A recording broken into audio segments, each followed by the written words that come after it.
All right, so you, James, are a bit of a special case because you haven't struggled with math.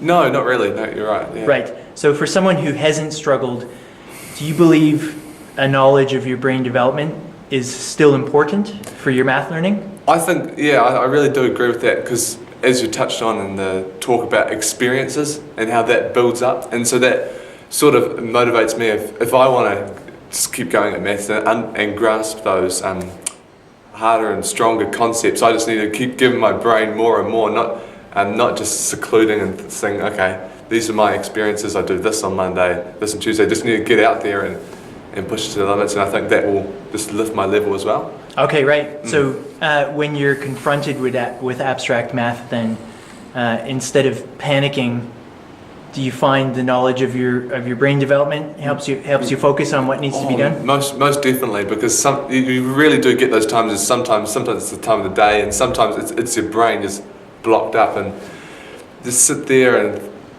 just got to think, no, just got to let it sink in, and sometimes just letting that time to sink in and understanding. And I think it's also important that some people know it because it will expand and spread out, just like in class before, that not everybody will understand it. Mm-hmm. And that you can share it and say it's okay. Mm-hmm. But no, it was really good. Okay, cool. So as someone who hasn't struggled in math, can you remember any times when you did struggle? I struggled right at the start of year 11 maths. Okay. That was I think it was the first term back, and I think there was a little bit of getting into NCEA as well, but right.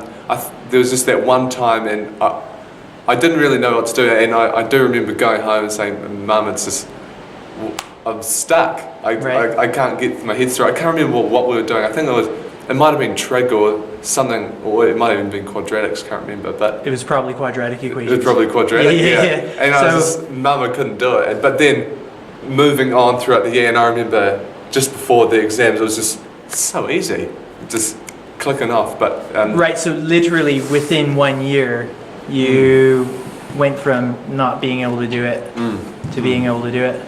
Yep. Yeah. So truly, day by day, there is connectivity happening. Yeah. I believe.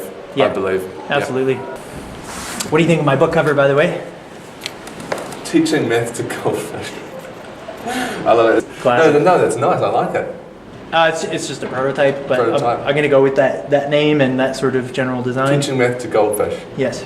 Okay. The intention is that, in a sense, there's no difference between teaching algebra to a fish and trying to teach it to somebody that's too young to learn it.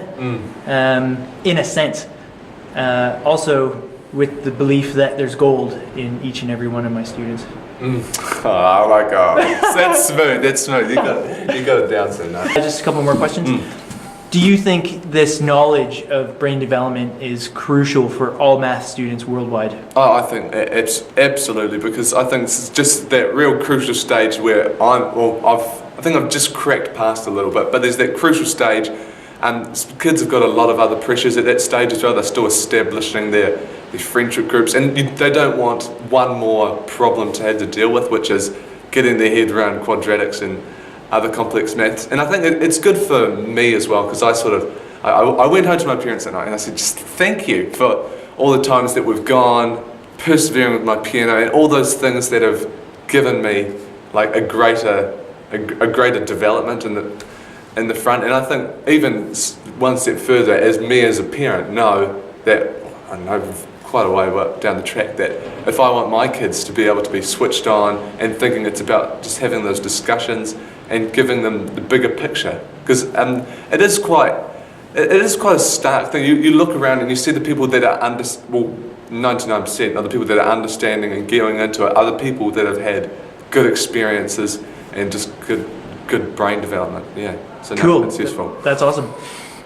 Do you think that math teachers also need to know this about their students? Most 100% definitely, because I think I've never had a math teacher come up to me and say, why, you just can't do it. This is so easy, why can't you do it?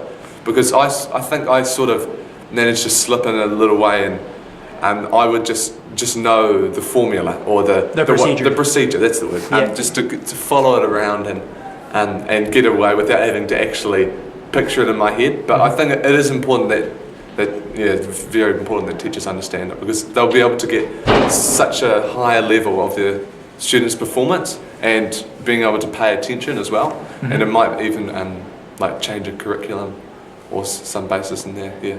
Right.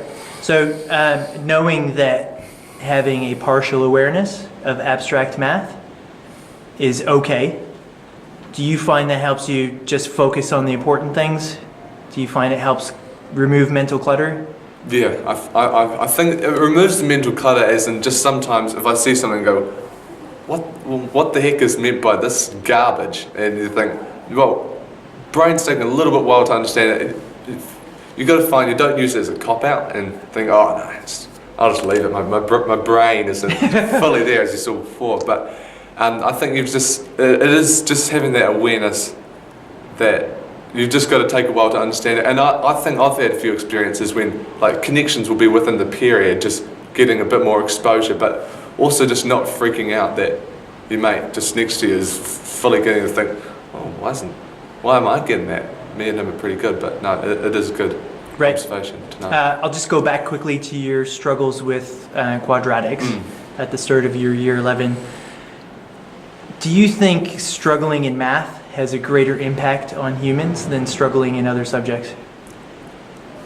I think so. I think it's seen as a very black and white subject in terms of English. You're creative and you let your mind flow. You do that in maths as well, but some people say you either grasp it or not. Right. You're either black or there's sometimes, I think there's a bit of perception that there's no grey area, and it's a tough question because you in general are not struggling, but do you remember struggling in year 11? The feeling, was it?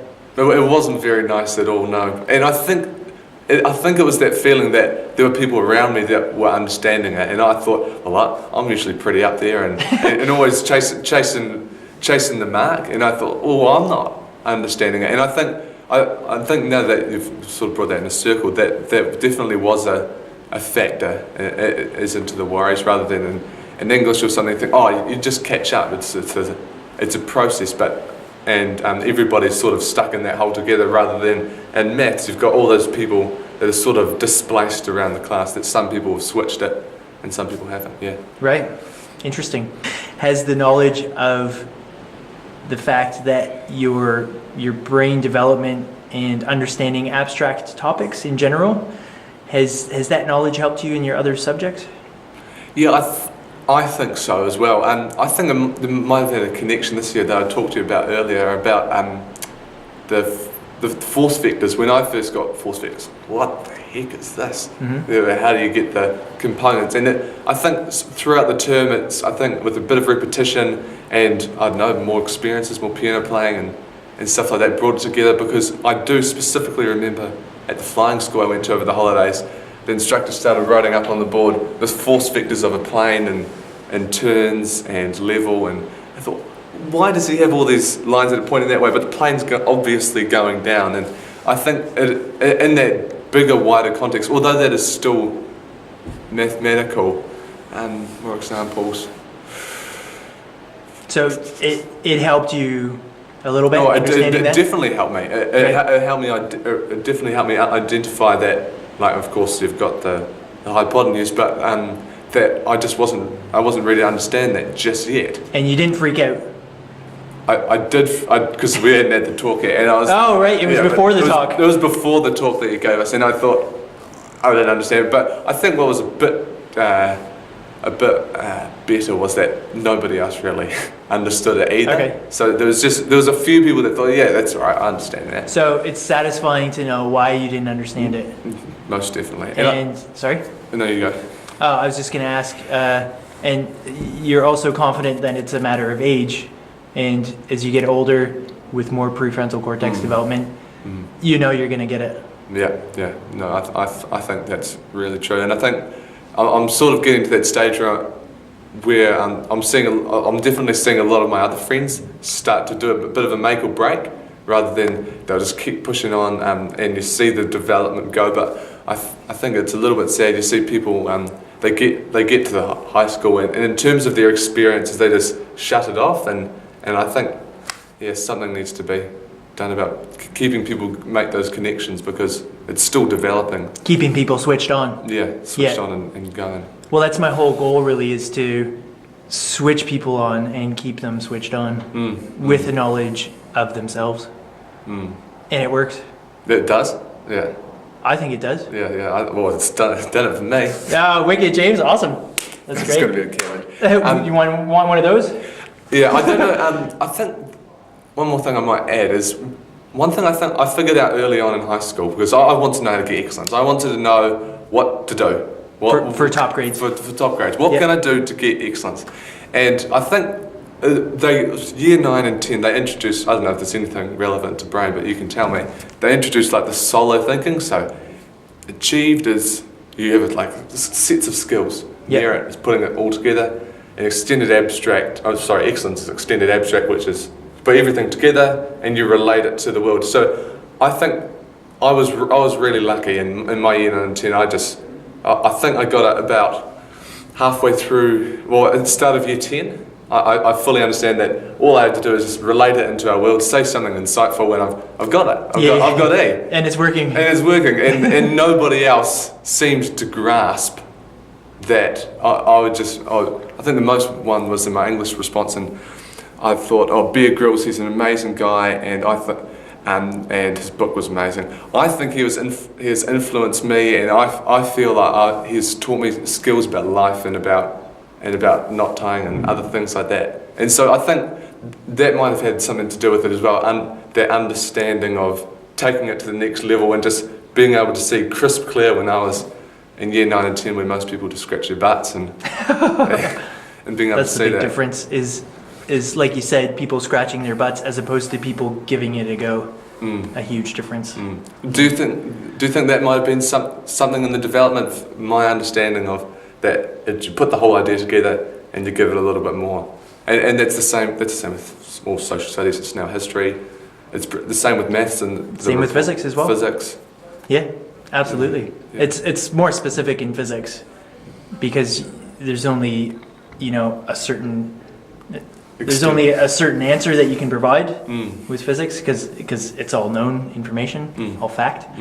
Social studies is really open to interpretation and context, but I'd say physics is exactly the same. Yeah.